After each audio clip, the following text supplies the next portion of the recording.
Assalamualaikum warahmatullahi wabarakatuh. Perkenalkan, saya Andi Helviana Hasan, calon guru penggerak Angkatan 9 Kabupaten Bone, Provinsi Sulawesi Selatan dari SMA Negeri 1 Bone. Pada video kali ini, saya akan melakukan demonstrasi konseptual modul 3.1 terkait dengan pengambilan keputusan berdasarkan nilai-nilai kebajikan sebagai pemimpin pembelajaran. Dan pada video kali ini, saya akan mewawancarai dua kepala sekolah terkait dengan cara pengambilan keputusan berdasarkan nilai-nilai kebajikan sebagai pemimpin sekolah. Selamat menyaksikan.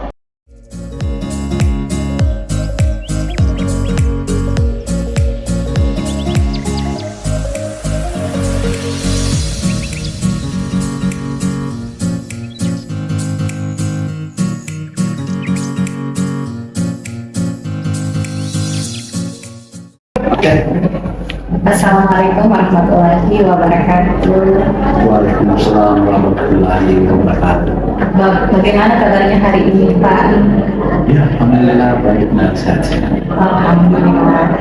Baik, Pak, kami di sini mempunyai tugas dari calon guru penggerak Angkatan 9, yaitu ingin mewawancarai Bapak pada tugas demonstrasi konseptual modul 3.1 terkait pengambilan keputusan berdasarkan nilai-nilai kebajikan sebagai pemimpin sekolah.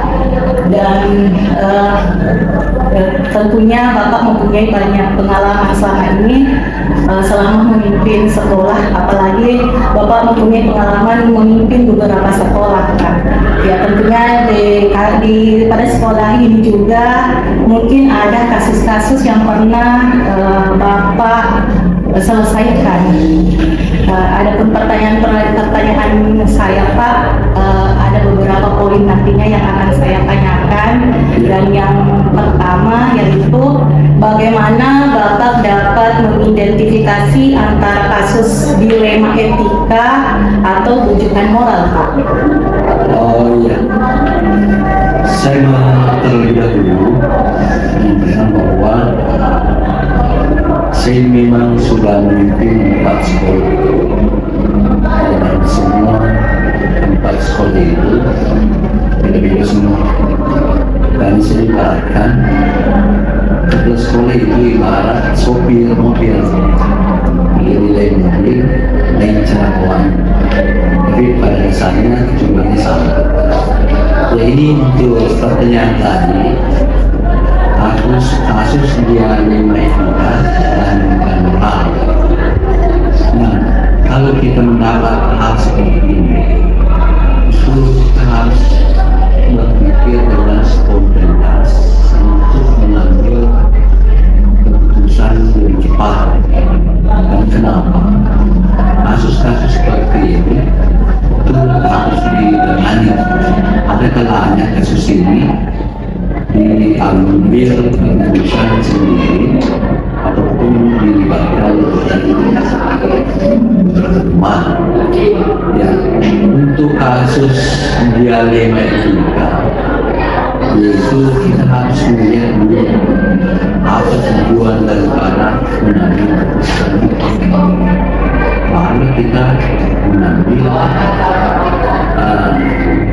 arahnya mau kemana. Begitu juga untuk bujukan moral. Ya, seperti tadi ada kasus terlibat, ada pertandingan politik yang harus diikuti oleh kompetensi masing-masing. Tapi yang menjadi kasus adalah pesertanya, peserta pemain politik ada kelas 11 yang uangnya berkaitan dengan yang sebelumnya. Nah, saya memberikan penelitian pembinaannya tidak usah dilakukan kelas 11 ujian. Jadi dia menjawab bahwa itu pemain politik ada semua di kelas 12. Jadi seperti kasus-kasus ini yang ada, dia sudah harus diberikan pemahaman. Dan pada akhirnya tadi itu saya melibatkan vokasi Bengkulu. Iya, komunitas di sana. Ya. Nah ternyata ada pemikiran saya dan vokasi Bengkulu tidak usah diikutkan, dan kita ikutkan kelas seperti itu. Iya. Baik Pak, berarti dari penjelasan Bapak tadi saya bisa menangkap bahwa dalam mengidentifikasi kasus dilema etika ini, bahwa dilema etika itu ketika suatu kasus dihadapkan suatu kasus di mana kedua kasus itu sama-sama pentingnya, Pak. Jadi dua-duanya benar, kasusnya benar. Sedangkan rujukan moral itu di mana dihadapkan oleh kasus yang satu dianggap benar dan satu dianggap salah. Sedangkan yang tadi Bapak jelaskan itu merupakan kasus dilema etika ya. Baik Pak, terima kasih. Saya pindah lagi ke pertanyaan yang kedua Pak. Bagaimana cara Bapak dalam pengambilan keputusan ini ketika ada kasus seperti ini Pak, yang dilema tadi? Ada dua kepentingan yang sama-sama benar, bagaimana Pak? Oh jadi yang pertimbangannya Ibu dan di Piana, kasus seperti ini sangat luar biasa memang, dan itu harus diselesaikan juga secara jelas. Maksudnya luar biasa, tidak saya mengambil keputusan sendiri, melibatkan teman sesuai dengan masalah kasusnya yang berkasih seorang kasusnya menyangkut akademik, saya melibatkan begitu seterusnya. Sarana ya saya melibatkan sarana. Kalau memang perlu kasus itu dipertontonkan oleh beberapa orang, lebih bagus lagi supaya keputusan yang diambil ada keputusan yang tepat. Jadi misalnya kita ini sama-sama, tapi kita lihat lagi tingkat ujian dari kedua kasus ini. Yang mana lebih ujian? Yang belum ujian akan juga dilaksanakan, tapi membuang. Seperti itu caranya. Pakai buatnya. Baik, jadi dalam hal ini Pak, dalam mengambil keputusan harus perlu hati-hatian juga Pak ya, karena dalam hal ini kita melihat dampaknya ke depan bagaimana, kemudian apakah nantinya keputusan yang diambil semua pihak dapat menerima atau tidak, karena jangan sampai ada salah satu pihak yang dirugikan dalam pengambilan keputusan ini Pak. Kemudian lanjut Pak, pertanyaannya yang ketiga, kira-kira langkah-langkah apa yang biasa Bapak lakukan untuk mengatasi kasus tersebut? Langkah-langkahnya, yang pertama kita harus terbuka kepada siapapun, transparan ya. Pengelolaan suatu keputusan kita harus terbuka, seperti bagaimana arahnya kebangsanya, ada berbasis yang bersamaan, kasus A, kasus B. Kalau kita putuskan kasus A seperti ini, apa dampaknya? Kalau kasus B, apa dampaknya?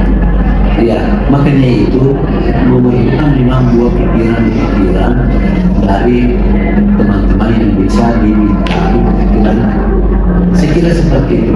Ya. Baik, jadi saya bisa tangkap ini Pak, siapa yang bisa dilihat dalam masalah ini. Mungkin masalah ini bisa diselesaikan secara persuasif atau butuh dari orang-orang yang ada di sekolah Pak.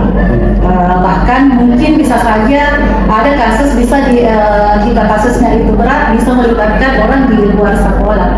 Iya, bisa kita komite sekolah, atau mungkin komunitas sekolah.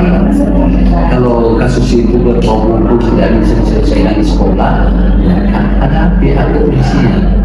Tapi mudah-mudahan tidak harus. Kita bisa selesaikan di rumah tangga itu sendiri. Lanjut Pak, pertanyaan berikutnya.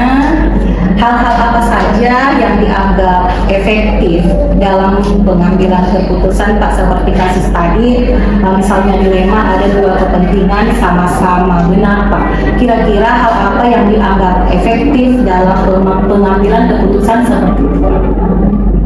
Iya, kalau ada yang seperti tadi saya sampaikan tidak kepentingannya, tidak kepentingan. Kalau yang mana lebih penting diutamakan. Ya. Dan selalu kita jangan memveto orang yang meminta keputusan pemerintah, tapi dianalisis dulu. Kalau memang itu sedikit ada perbedaan, maka kita lihat yang mana lebih memudahkan.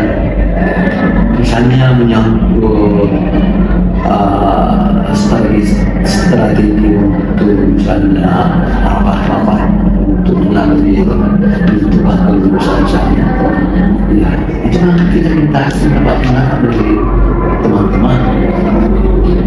Ya, yang mana dianggap ini, disitulah peran kepala sekolah pimpinan mempertimbangkan kalau begini harus diberikan ada suatu keputusan yang murni yang bagus. Ya.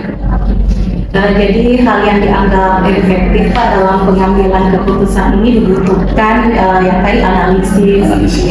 Kemudian tentunya ada kolaborasi dan komunikasi juga. Kolaborasinya di sini pastinya dengan catatan Pak bahwa tidak semua kolaborasi itu, masalah itu bisa diselesaikan dengan semua orang, tapi ada orang-orang tertentu yang biasa dimintaki pertimbangan untuk mengambil keputusan.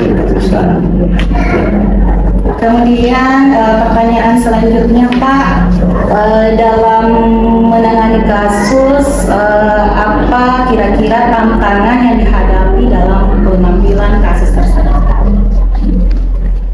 Kalau tantangan luar biasa, tetapi kita bisa tantangan itu kita bisa lakukan dengan cara itu tadi memberikan penjelasan yang konkret supaya mereka juga bisa menerima dengan baik. Jadi intinya di sini memberikan penjelasan yang konkret, alasan-alasan yang konkret supaya bisa diterima dengan baik. Ya. Jadi salah satu tantangannya itu yaitu dengan memberikan alasan-alasan yang konkret kepada kedua belah pihak. Kemudian pastinya juga kita harus memikirkan dampaknya ke depan ya Pak, seperti apa. Apakah kedua belah pihak itu bisa menerima atau tidak, dan tentunya juga membutuhkan dalam pengambilan keputusan itu membutuhkan kehati-hatian Pak. Kemudian Pak, apakah dalam menyelesaikan kasus tersebut langsung diselesaikan di tempat pada saat itu juga, atau memang ada waktu atau jadwal khusus supaya mungkin Bapak berpikir dulu agar tidak gegabah dalam mengambil keputusan? Tergantung dari kebutuhan Mungkin dari kebutuhan. Ya, kalau memang harus diselesaikan saat itu, harus diselesaikan saat itu.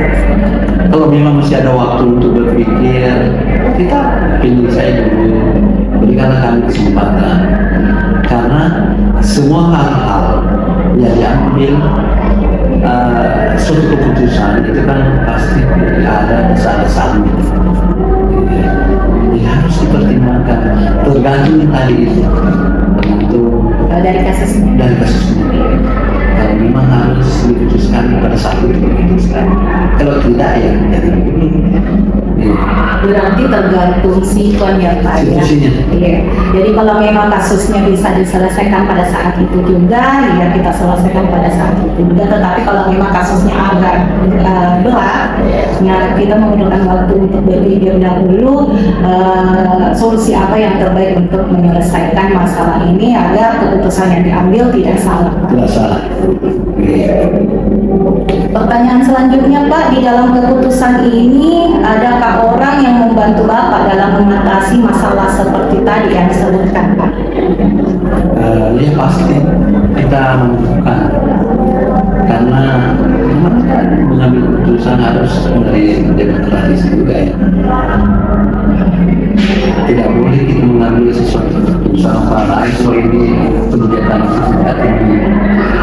Tidak boleh kita ambil sendiri. Kita melibatkan siapa yang bisa dilibatkan. Kalau kami memang semua diwang dulu, karena kita di sini adalah atau memilih pendidikan. Keputusan itu harus dengan melalui semua suara guru yang ada di sekolah. Terima kasih Pak. Jadi orang-orang yang dilibatkan tadi tentunya dilihat juga dari kasusnya Pak. Diklasifikasi juga. Diklasifikasi juga. Bahkan kalau memang kasusnya berat bisa melibatkan orang di luar sekolah seperti calon dinas seperti. Oh bisa. Kalau misalnya kasusnya Beberapa kali pernah saya konsultasi dengan beliau, misalnya kemarin belajar di luar sekolah, di luar sekolah. ya minta petunjuk, karena kalau ada apa-apanya ya tentu kan pimpinan juga yang menjadi sasaran pertanyaan dapat. Karena semakin banyak masukan yang ditampung Pak, tentunya bisa menjadikan suatu keputusan yang tepat ya Pak. Kemudian pertanyaan yang terakhir Pak, dari semua hal yang Bapak sudah lakukan dalam pengambilan keputusan, mungkin ada pembelajaran yang bisa Bapak petik dari pengalaman Bapak yang sudah Bapak lakukan selama menjadi pemimpin dalam hal pengambilan keputusan. Setiap tahun hampir ada ya kasus yang membunuh itu anak-anak yang berusaha di sekolah. Ini untuk kasus-kasus pendidikan yang masalah itu mau dibina di sekolah sudah tidak mau melalui masyarakat, tidak dibina, tidak sesuai, tidak bisa dikasih keluar dari sekolah. Jadi kebijakan ini sudah sangat berat. Kalau misalnya masalah teman-teman dulu sekolah itu tidak dibesarkan karena mereka kan orang intelek itu mudah diharapkan, dan tidak intelek itu tidak yang susah diharapkan. Jadi makanya kasus yang mudah itu adalah bersama-sama dengan teman-teman dulu, karena dia sendiri nikah itu apa. Kalau orang-orang di luar misalnya, apalagi kalau orang posisi yang tidak terlepas lagi campur dengan ibu-ibunya, maka keputusan itu sangat susah. Jadi saya kira itu semua dari pertanyaan luar biasa semuanya ini dalam bermanfaat. Itu semua pada lingkungan di Diana bisa mengaplikasikan nanti ini dan banyak berdiskusi dengan teman-teman, misalnya lebih kaya khususnya dalam mengambil keputusan. Berarti dari pengalaman Bapak tadi yang Bapak ceritakan itu jelaskan sangat luar biasa Pak. Bahkan dari pengalaman Bapak, kalau Bapak sudah memimpin dari beberapa sekolah dan mungkin waktu itu umurnya Bapak masih muda, sudah harus bisa mengambil ke suatu keputusan dan sesuai dengan berjalannya waktu. Nah sampai sekarang Bapak ada di sekolah sini, tentunya dengan kebijaksanaan lebih bisa lagi mengambil keputusan yang sangat tepat ya Pak. Baik Pak, terima kasih banyak sudah meluangkan waktunya, sudah mau berbincang-bincang, sudah mau diwawancarai oleh saya Pak. Semoga Bapak sehat selalu Pak, dan semoga Bapak tidak bosan-bosan jika suatu saat saya ingin sharing atau berbincang-bincang lagi dengan Bapak. Sangat terbuka berbincang-bincang untuk saya. Terima kasih banyak Pak. Saya akhiri. Wabillahi taufiq. Assalamualaikum warahmatullahi wabarakatuh. Waalaikumsalam warahmatullahi wabarakatuh.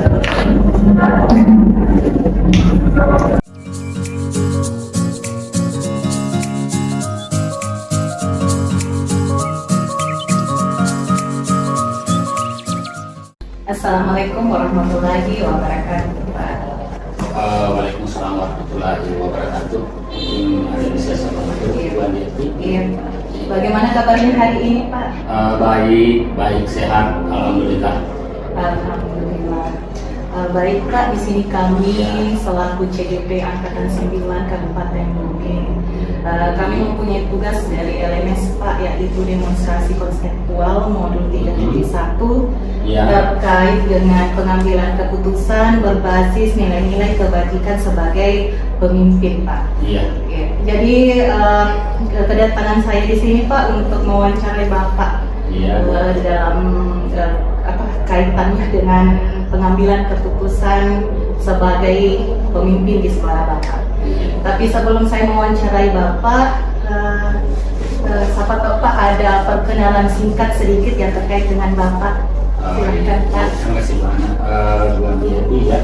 Sebenarnya memang itu suatu keharusan sebelum kita artinya saling untuk membagi. Nama saya Pak Irham Ali, AMDSPE. Kebetulan saya Kepala UPT SMK Pelayaran Tarunajaya Watan Bone sampai saat ini. Itu saja mungkin. Terima kasih banyak, Iya. Pak. Jadi terkait dengan pengambilan keputusan berbasis nilai-nilai kebajikan, sebagai seorang pemimpin di sekolah, tentunya Bapak mempunyai pengalaman-pengalaman yang banyak, Pak. Iya. Terutama dalam menangani kasus dilema di sekolah Bapak. Ya, betul. Adapun pertanyaan saya, Pak, yang pertama, bagaimana Bapak dapat mengidentifikasi antara kasus dilema etika atau bujukan moral, Pak? Ya, sebenarnya pertanyaan ini sebenarnya Bu Andi ya susah-susah gampang karena pertama saya tidak pernah mengalami yang namanya dilema. Saya itu selalu optimis, tetapi ada hal-hal memang yang tertentu di dalam dunia pendidikan itu, khususnya yang seperti di pelayaran ini, banyak sekali kasus-kasus yang saya tangani. Tetapi tentunya kita sebagai seorang pendidik harus betul-betul memperbaiki ke depannya. Pertama, contoh saja Bu Andi, banyak bisa jadi guru, tapi belum tentu bisa jadi pendidik. Tapi kalau sudah jadi pendidik, pasti bisa jadi guru. Dalam kasus hal yang ini, seperti pertanyaan Ibu sebenarnya ini, di sekolah pelayaran yang saya pimpin ini memang banyak hal-hal kasus antara senior dan junior, tetapi pada intinya saya selalu mengambil keputusan dengan mengedepankan perikemanusiaan karena kita ini dunia pendidikan. Serasa tidak susah-susah banget sih. Yang penting saya panggil semua, saya punya wakasek, minta pertimbangannya, tetapi walaupun sebenarnya keputusannya itu ada di tangan saya. Hal-hal inilah sebenarnya yang kita harus perhatikan, Ibu, karena kita perlu masukan-masukan yang memang bernuansa kemanusiaan supaya anak ini bisa terarah ke depannya. Mungkin hanya seperti itu. Baik, Pak, yang bisa saya tangkap dari penjelasan Bapak, jadi dilema etika itu adalah bagaimana jika kita dihadapkan antara kasus yang dua kepentingan di mana sama-sama benar ya, Pak. Sedangkan bujukan moral itu di mana kita dihadapkan antara kasus di mana yang satu dianggap benar dan yang satu lagi dianggap salah, Pak, ya. Jadi di sini yang sebenarnya yang berat itu adalah kasus dilema etika, Pak, karena kita betul-betul harus mengambil keputusan yang tepat, takutnya salah mengambil keputusan. Jadi kita tidak bisa gegabah dalam hal mengambil keputusan, Pak. Betul sekali. Baik, Pak, pertanyaan yang kedua, Pak. Bagaimana cara Bapak dalam pengambilan keputusan ini ketika kasus seperti ini, Pak, dilema etika tadi ada dua kepentingan yang sama-sama benar. Bagaimana, Pak? Kalau saya pribadi di sana itu di sekolah ini yang saya pimpin, saya tidak pernah mempertanyakan apa sebab penyebabnya, karena semua pihak ini pasti akan mau benar. Yang jelasnya saya melihat sikon yang ada seperti bagaimana, tetapi untuk mengungkit sebab penyebabnya pasti si A mau benar juga, si B mau juga benar juga. Yang jelasnya bagaimana saya bisa perbaiki, bagaimana saya bisa ramu, bagaimana saya bisa mengarahkan bahwa tidak seperti itu lagi kejadian-kejadian yang ada saat sekarang ini. Dan terus terang bahwa di sekolah yang saya bimbing itu sebenarnya berbasis semi militer. Berbasis semi militernya seperti begini. Ada memang pernyataan-pernyataan hal-hal yang sangat sensitif dan tidak bisa ditolerir. Sampai 3 kali pernyataan seperti itu hanya mungkin bukanlah teguran, langsung drop out. Seperti itu. Karena tidak sama seperti dengan sekolah umum yang itu. Iya, seperti itu. Ya baik Pak, berarti dalam mengambil keputusan tadi perlu kehati-hatian ya Pak. Ya. Karena jangan sampai ada pihak yang merasa dirugikan dengan hasil keputusan dari Betul. yang Bapak ambil. Betul Apalagi kita melihat efeknya ke depan, tentunya ada efek jangka pendeknya dan jangka panjangnya. Betul sekali. Iya. Baik, pertanyaan selanjutnya Pak, kira-kira langkah apa yang biasa Bapak lakukan untuk mengatasi kasus tersebut Pak? Ya, langkah-langkahnya yang mengatasi kasus tersebut itu saya selalu memberikan peringatan-peringatan dengan sosialisasi setiap 2 kali dalam namanya apel pagi terus. Jadi setiap itu penerima apel itu selalu mengingatkan bahwa jangan ada pelanggaran-pelanggaran yang memang sensitif sekali. Artinya setiap siswa itu pasti ada kekurangan, tetapi bagaimana caranya bisa membackup bahwa pelanggaran yang pernah terjadi bisa berkurang bahkan sampai tidak terjadi lagi pelanggaran. Iya. Berarti memberikan peringatan dan sosialisasi. Betul sekali. Kemudian tentunya Bapak melakukan yang namanya coaching terhadap kasus yang ada. Betul sekali. Iya. Betul sekali. Baik Pak, pertanyaan selanjutnya,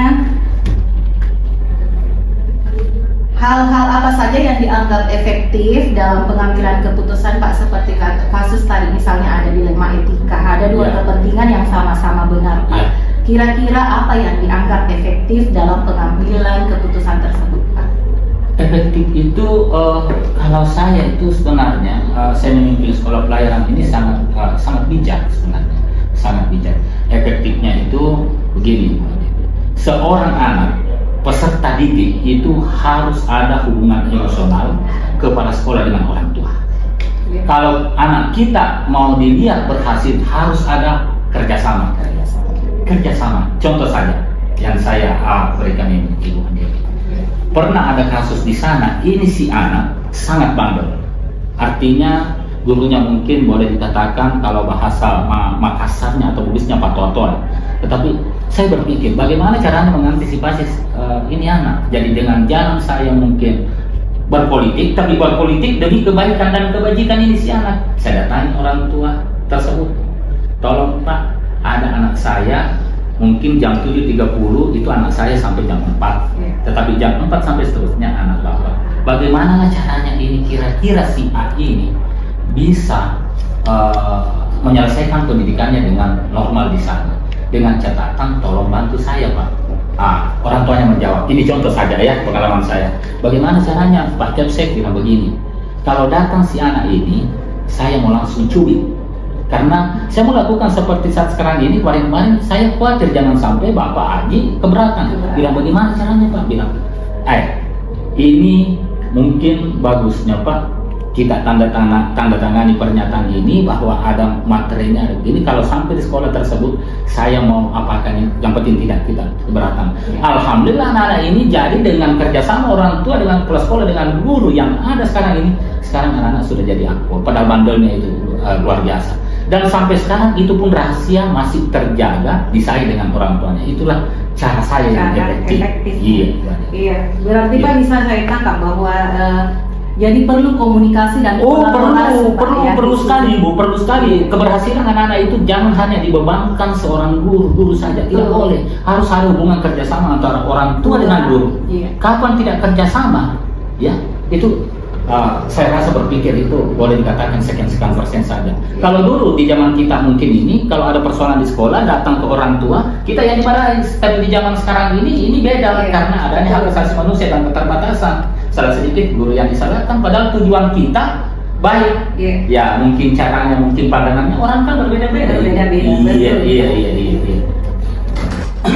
Pertanyaan selanjutnya Pak, dalam menangani kasus, apa kira-kira tantangan yang Bapak hadapi dalam pengambilan keputusan ini Pak? Ini sebenarnya tantangan kasus pengambilan keputusan yang sangat susah apabila tidak terjadi artinya kekompakan kebersamaan dalam suatu instansi. Ya, contoh saja, mungkin saya mengambil keputusan dengan tujuan baik, tetapi mungkin saja si murid ini, ya mungkin ada keluarganya, ada orang dekatnya, kenapa dikasih begitu anak? Ini yang sebenarnya susah. Kalau di antara umpamanya kita 70 yang ada salah satu instansi ini, ada saja pendidik yang selalu membela, selalu yang menjadi bagaimana. Memang kita harus satu kata itu. Karena kenapa? Pendidik itu, kalau saya guru pendidik itu sama-sama harus satu komitmen, tujuannya baik. Tetapi kalau ada pendidik si ini mengambil keputusan, contohnya saya, lantas ada yang bilang seperti ini, kenapa dikasih begitu? Memang kenapa harus seperti begitu? Nah, ini yang susah. Ini yang susah. Tetapi alhamdulillah di sana itu semua karena kami menganut di sini di pelayaran ini, saya menganut sistem koordinasi dan sistem komando. Satu telunjuk ke sana harus ke sana semua, telunjuk ke sana semua. Iya, Harus tegas. Harus tegas, tidak boleh tidak. Intinya disiplin. Harus disiplin. Iya. Berarti bisa saya tangkap tadi Pak, berarti tantangan yang biasa Bapak hadapi itu ketika tidak terjadi kekompakan dalam satu instansi, kemudian mungkin ada kebijakan yang tidak semua pihak bisa menerima. Betul sekali. Ya. Kemudian tentunya ada manajemen waktu yang perlu bagaimana dalam menangani kasus tersebut. Iya. Kemudian yang paling penting itu bagaimana mengomunikasikan kasus ini agar kedua belah pihak tidak ada yang merasa dirugikan. Tidak ada merasa dirugikan. Ya. Karena kapan kita ada kasus selalu menanyakan latar belakangnya, pasti siapa yang salah, siapa yang benar, kan intinya mau benar semua. Betul. Tidak usah bagaimana caranya kita memperbaiki ini. Iya. Pertanyaan selanjutnya Pak, apakah dalam menyelesaikan kasus tersebut langsung diselesaikan di tempat itu saat itu juga, atau memang ada waktu khusus supaya mungkin Bapak bisa berpikir terlebih dahulu agar tidak gegabah dalam mengambil keputusan? Terus terang kalau saya pribadi itu tidak pernah menunda-nunda waktu. Tidak pernah menunda-nunda. Iya, menunda waktu. Adanya kasus saya harus selesaikan hari ini juga. Jangan jadi beban pikiran, bumerang juga kedua belah pihak, khususnya saya. Pekerjaan itu saya tidak pernah bawa pulang untuk berpikir mengambil keputusan, untuk pikir-pikir bahwa keputusan yang terbaik harus seperti ini. Itulah yang saya pribadi, sistem saya yang saya gunakan. Tidak pernah untuk menunda-nunda mengambil keputusan. Iya. Jadi jika terjadi kasus, apalagi kasus suatu dilema etika di sekolah Bapak, Bapak mengusahakan saat itu juga untuk menyelesaikan. Untuk menyelesaikan. Karena kapan tidak diselesaikan secepatnya bisa lebih berkembang yang tidak baik. Iya. Pertanyaan berikutnya Pak, di dalam keputusan ini apakah ada orang yang membantu Bapak dalam mengatasi masalah seperti tadi yang disebutkan oleh Bapak? Oh, betul sekali. Ada yang harus, karena saya harus meminta masukan-masukan. Pertama, wali kelasnya. Yang kedua, mungkin di kurikulum. Kalau di sana perwira pendidikan, ada di kesiswaan. Kalau di sini di sekolah yang saya bimbing ada perwira batalion. Saya harus meminta keputusannya, masukannya, tapi keputusannya ada di tangan saya. Ya, itu. Jadi bisa saya tangkap tentunya Bapak melibatkan beberapa orang yang terkait dalam kasus ini pada sekolah Bapak, tapi apapun keputusannya kembali lagi pada Bapak. Iya, harus. Ya Pak. Kemudian mungkin pertanyaan terakhir Pak, dari semua hal yang Bapak sudah lakukan dalam pengambilan keputusan, mungkin ada pembelajaran yang bisa Bapak petik dari pengalaman Bapak yang sudah Bapak lakukan selama menjadi pemimpin dalam hal pengambilan keputusan Pak. Betul sekali. Pada prinsipnya Ibu, saya itu memimpin lembaga ini, PT ini, SMK Pelayaran Palangboya ini, apa yang saya lihat, apa yang saya dengar, apa yang saya rasakan, saya harus ambil pembelajarannya. Karena saya harus banyak belajar seperti begitu. Dan untuk itu mungkin di sekolah-sekolah seperti ini sebenarnya memang karena kadang ada gesekan antara senior dengan junior. Semua permasalahan itu apalagi tinggal di asrama 1 kali 24 jam, memang masalah-masalah terus yang saya hadapi. Tapi masalah itu ada semua solusinya. Tidak ada kata tidak kalau bagi saya. Iya, itu aja. Luar biasa Pak pengalaman Bapak yang didapatkan justru dari adanya masalah-masalah yang Bapak dapatkan, Bapak bisa mengambil pembelajaran bahwa beginilah caranya bagaimana kita seorang pemimpin dalam pengambilan keputusan. Betul sekali. Iya baik Pak, terima kasih banyak Pak atas bincang-bincangnya hari ini.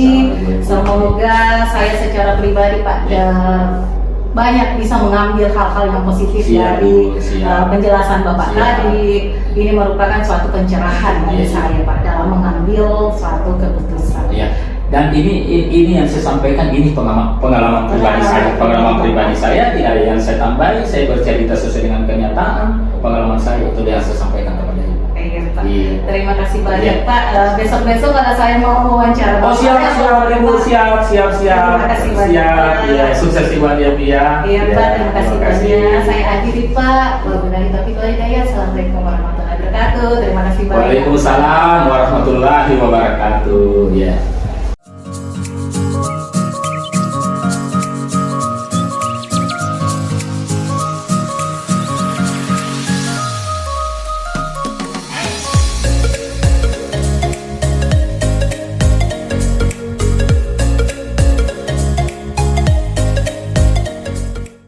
Assalamualaikum warahmatullahi wabarakatuh.